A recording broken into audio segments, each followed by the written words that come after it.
Bonjour à tous et bienvenue dans ce nouvel épisode du podcast version 2.0. Aujourd'hui, épisode de santé, on va parler d'un sujet qui est essentiel, que vous connaissez peut-être, c'est l'antibiorésistance. Alors si ce terme peut sembler technique, en fait c'est un enjeu majeur de la santé publique qui pourrait toucher chacun d'entre nous dans un avenir proche. On va voir ça tout de suite après la courte pause.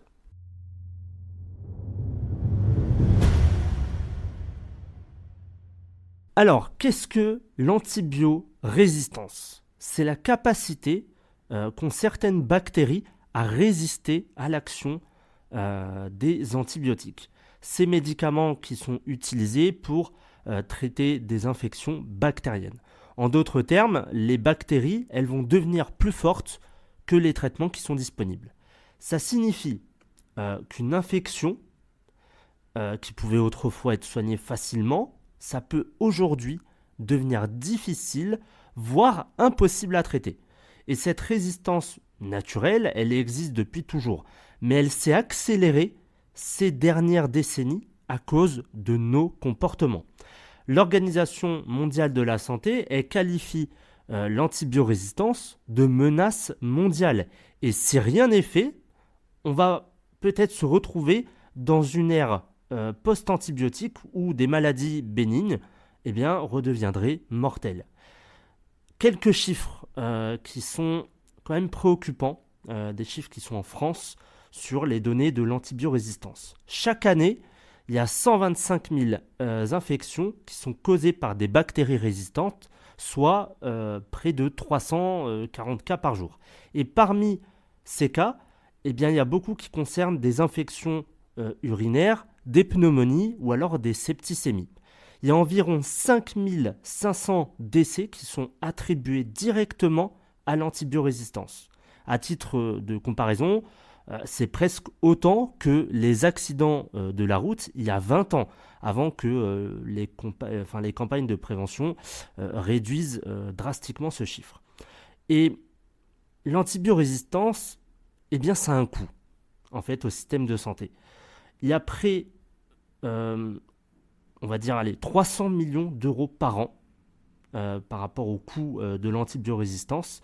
On a les hospitalisations prolongées, les traitements qui sont plus coûteux, et il y a aussi des tests supplémentaires pour identifier les bactéries résistantes. Donc 300 millions d'euros par an que ça coûte concernant l'antibiorésistance. La France, elle figure parmi les plus gros consommateurs d'antibiotiques en Europe. Chaque Français consomme en moyenne 30% d'antibiotiques de plus que ses voisins européens. Et les généralistes, ils prescrivent encore fréquemment des antibiotiques pour des pathologies qui sont bénignes. Et souvent, par pression des patients ou par manque d'informations sur les alternatives. À l'échelle mondiale, si rien ne change, on estime que d'ici 2050, l'antibiorésistance pourrait causer 10 millions de décès par an, soit un mort toutes les 3 secondes. C'est juste énorme. Ce chiffre est juste incroyable, 10 millions de décès par an, donc un mort toutes les 3 secondes. Alors, c'est quoi les causes de l'antibiorésistance ? C'est un problème qui est complexe et qui est alimenté par plusieurs facteurs. Le premier facteur, c'est la surconsommation d'antibiotiques chez l'adulte. Il y a environ une prescription d'antibiotiques sur 3 qui est inutile. Et ça arrive lorsque les antibiotiques sont prescrits pour des infections virales, comme le rhume, la grippe ou alors une angine virale. Ces maladies, elles ne réagissent pas aux antibiotiques parce que ce sont des virus. Ce ne sont pas des bactéries qui en sont responsables. Dans antibiotiques, vous pouvez entendre le fait d'avoir un antibactérien. Mais là, pour des infections virales, ça n'a aucun effet. Et il y a certains médecins, comme je vous le disais tout à l'heure, qui cèdent à la pression des patients, qui associent encore trop souvent antibiotiques et guérison rapide. Donc c'est malheureusement une information qui est fausse puisque les antibiotiques sont adaptés aux infections bactériennes et non aux infections virales. Donc quand vous avez un rhume, quand vous avez une grippe ou qu'importe une infection virale, ne demandez pas à votre médecin un antibiotique puisque ça ne servira à rien. L'antibiotique ne va pas agir sur votre organisme, ça ne va pas accélérer la guérison puisque c'est adapté aux bactéries et non aux virus. Alors, il y a aussi l'usage inapproprié des antibiotiques. L'arrêt prématuré d'un traitement, c'est très fréquent en France et dans d'autres pays. Il y a beaucoup de personnes qui cessent de prendre leur antibiotique dès qu'elles se sentent mieux. Et du coup, en fait, ça va laisser des bactéries survivantes capables de développer des résistances. Donc, un usage excessif en automédication, ça peut être, alors je ne vais pas dire fatal, mais ça peut poser problème. Et finalement, il y a certains patients qui prennent des antibiotiques restants, c'est des antibiotiques qui restent dans leur pharmacie, sans consulter leur médecin. Et ça, par contre, c'est dangereux parce que chaque médicament est adapté à une personne. C'est peut-être un médicament qui est connu et que peut-être qu'on le voit tout partout, mais il y a beaucoup de personnes qui vont se dire « Ah, j'ai ça, j'ai une petite grippe, je vais prendre ce médicament-là ». Sachant que le médicament, ça fait peut-être 1 an qu'il est là, mais il n'est peut-être pas adapté à votre situation, à votre état de santé actuel.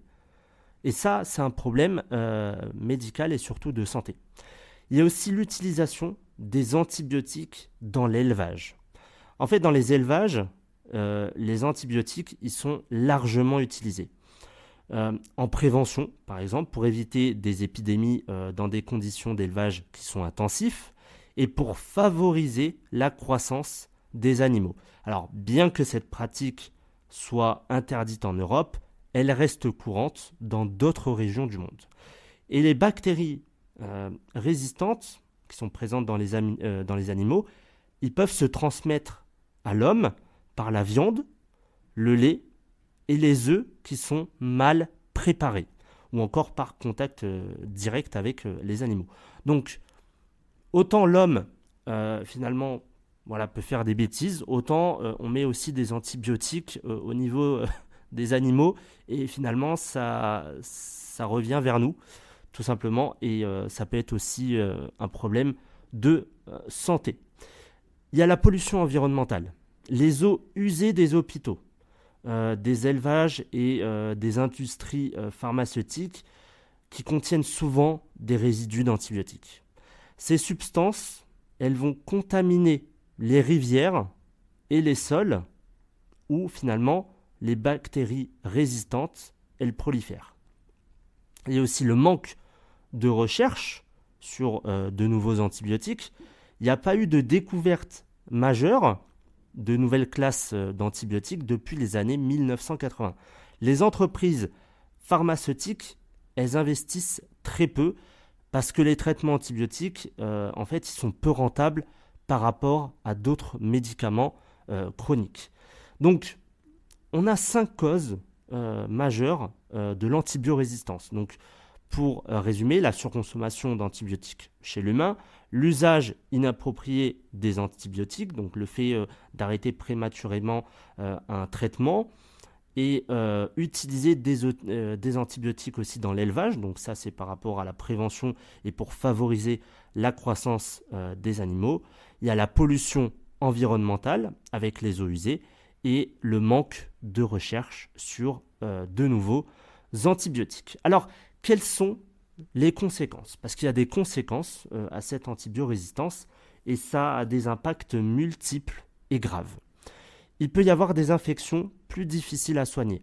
Les bactéries résistantes, comme le staphylocoque doré, qui résiste à la méticilline, en fait c'est le SARM, ou les entérobactéries résistantes au carbapenem, ils rendent les infections courantes bien plus complexes.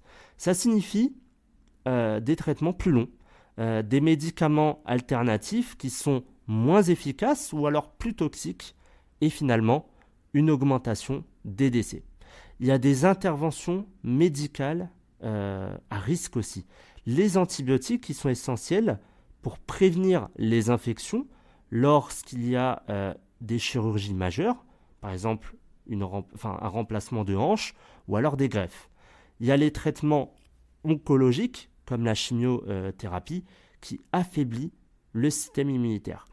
Donc sans antibiotiques efficaces, ces procédures en fait elles vont devenir dangereuses, voire impossibles. Donc le mieux, c'est déjà de ne pas prendre 40 médicaments que vous avez dans votre pharmacie, et c'est essayer, parce que je dis bien que par rapport au Covid, etc., ça a été compliqué, de prendre de moins en moins d'antibiotiques, sachant que le plus souvent, c'est des infections virales comme le rhume, la grippe, etc. Donc, le plus souvent, on a encore les médecins qui ne prescrivent pas d'antibiotiques, parce qu'ils savent très bien que ça n'a aucun effet. C'est un antibiotique, c'est pas un antiviral. Donc, faites en sorte de ne pas prendre un médicament sans savoir ce que c'est, si c'est adapté à votre santé actuelle, parce que ça peut avoir un impact très grave sur votre santé. Alors, les conséquences, elles sont aussi économiques.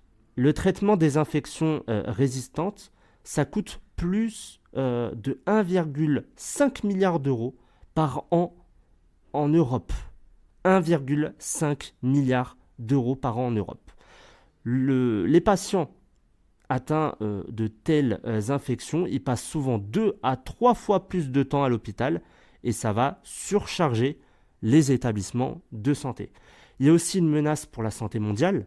Les bactéries résistantes, elles voyagent à travers les déplacements humains, le tourisme, les migrations, par l'importation d'aliments contaminés. Le plus souvent, c'est ces deux points-là. Et c'est pourquoi l'antibiorésistance, ça nécessite une coopération mondiale avec des politiques coordonnées entre pays. Alors, comme dans chaque épisode du podcast version 2.0, on va voir les clés de la santé naturelle par rapport à l'antibiorésistance. La première chose, ça va être de renforcer son immunité naturellement. Un système immunitaire fort, c'est la première ligne de défense contre les infections. On a l'alimentation équilibrée. Il va falloir privilégier les aliments riches en nutriments essentiels. Par exemple, l'ail, l'oignon qui sont connus pour leurs propriétés antimicrobiennes, les fruits rouges qui sont riches en antioxydants, et il y a aussi les aliments fermentés, le yaourt, kéfir, la choucroute, pour soutenir son microbiote intestinal. Il y a les vitamines et les minéraux, la vitamine C dans les agrumes, la vitamine D via le soleil tout simplement, et le zinc qui est présent dans les noix et les graines.